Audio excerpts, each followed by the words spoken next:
পাহাড়ি মানুষের রূপচর্চার আসল রহস্য লুকিয়ে আছে প্রকৃতির গভীরে। আসুন আজ আপনাদের নিয়ে চলি সেই পাহাড়ি বনবিথিতে যেখানে জন্ম নেয় একদম ঘরোয়া খাঁটি ফেস পাউডার। প্রথমে পাহাড়ি জঙ্গল থেকে আনি নাশপাতি ক্যাকটাস।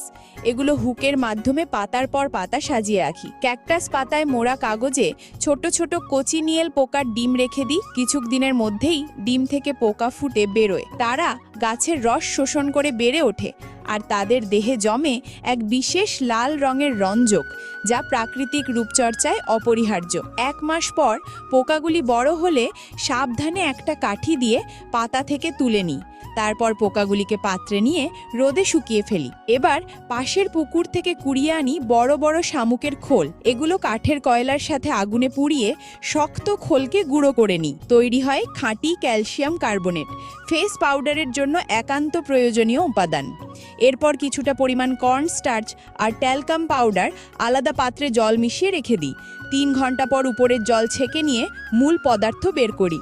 শুকনো কোচিনিয়েল পোকা ও খলিতে পিষে জল দিয়ে ছেঁকে নিয়ে স্বচ্ছ লাল তরল তৈরি করি। সেটি অল্প ফোটালে গাঢ় হয়ে যায়। জঙ্গলের শুকনো গাছের ডাল আগুনে জ্বালিয়ে ছাই বানাই, তাতে থাকে অ্যালকালাইন, যা ফেস পাউডারে গুরুত্বপূর্ণ।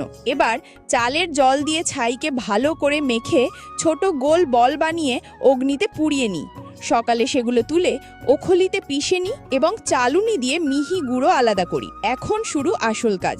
সব উপাদান একত্রে ওখলিতে একে একে মেশাই। মিশ্রণে যোগ করি কোচিনিয়েল পোকার লাল লিকুইড।